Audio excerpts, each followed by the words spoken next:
need to stop the insanity. I mean, am I the only one who sees this? Carnivores say, cut the plants. Vegans say, cut the meat. But after years of health coaching, here's what I've discovered. The argument itself is a distraction, because when you strip away the influencers and the noise, even vegan diets and carnivore diets have something in common. But before we talk about what that is, we need to talk about why people defend diets so fiercely in the first place. Because here's the truth.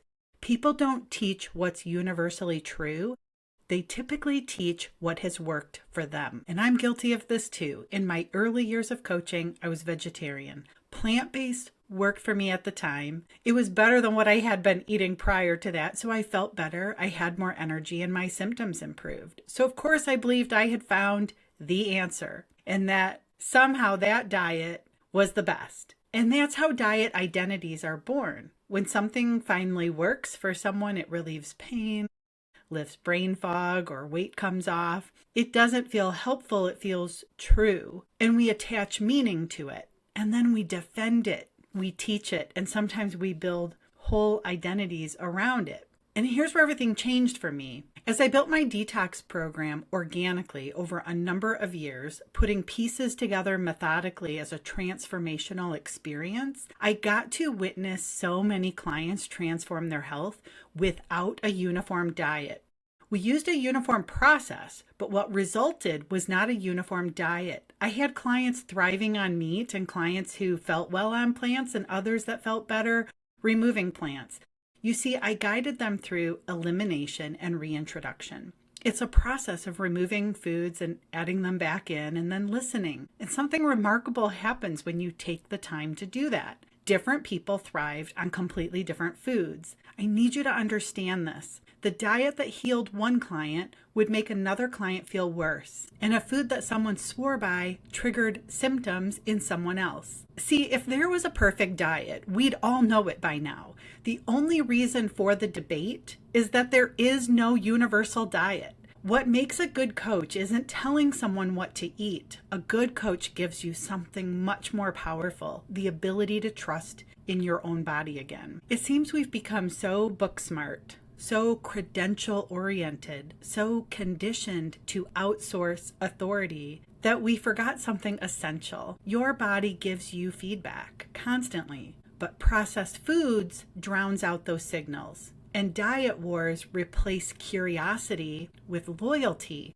So instead of asking, does this food work for me? We ask, which influencer should I believe? Which book should I read? Which team am I on? And you know, that's a tragedy because all this division is just a waste of energy. Now, let me tell you a little secret. When you remove the thing that numbs feedback, the thing that overrides your satiety, the thing that confuses hunger, cravings, and energy, that's when your clarity returns. So let's talk about the one thing that every diet that works removes first: ultra-processed food.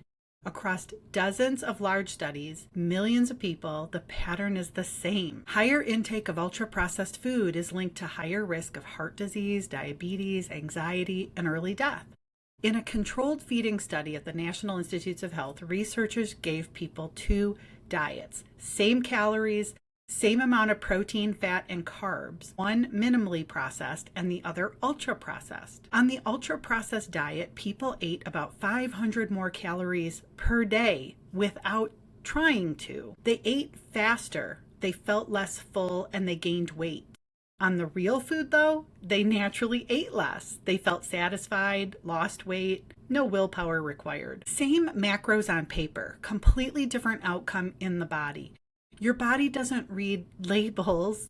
It responds to food structure. So when you zoom out from the diet tribes and you look at outcomes, something fascinating happens. The Mediterranean diet, which we know is linked to longer life in studies that have been done by Harvard Medical School and others, is built on real foods: vegetables, legumes, olive oil, which is fat, whole grains, real protein, yes, including meat. And in other diets and studies like the DASH diet or studies of the blue zone populations where people live past 100, see, these are different diets, maybe different cultures, but they do have something in common: whole, minimally processed, real food. This is the part that gets lost in the debate. And this is why going vegan may work for someone and going carnivore may work for someone else. No need to debate that. Maybe they both just needed to ditch the processed foods. So this is where things get controversial,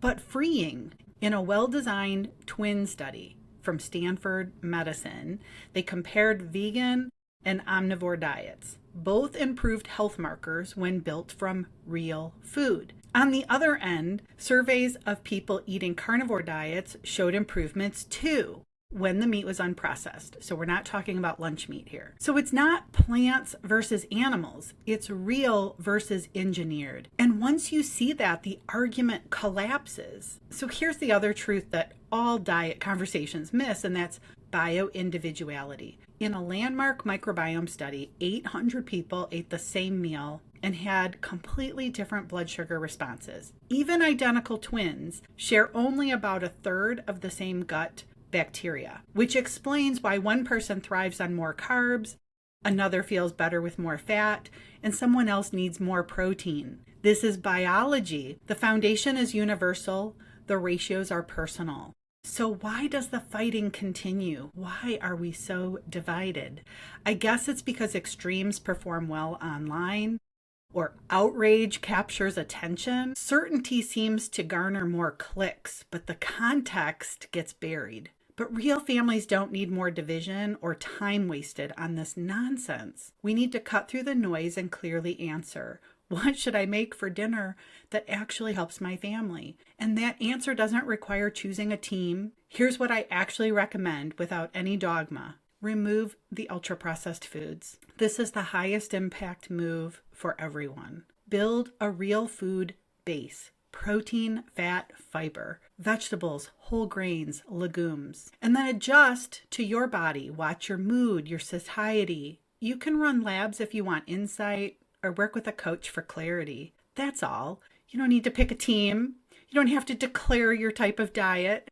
And we don't need to waste energy arguing. My intent is to bring you relief, not rules. Your best diet isn't vegan or carnivore. It really doesn't need a label at all. Your best diet is one that's built on real food that works for your body. So this week, ditch the processed foods, or at least take inventory of which ones you have around. I often find when I start working with someone, they're not even aware of the processed foods that they are consuming. It could be as simple as your coffee creamer, which you don't think about. So here at Freedom Kitchen, we're creating conscious cooking in an attempt to bring you clarity, more clarity, less confusion. Subscribe and join me here at Freedom Kitchen. I'm not here to perform for an algorithm. I'm here for you. I'm here to set families free.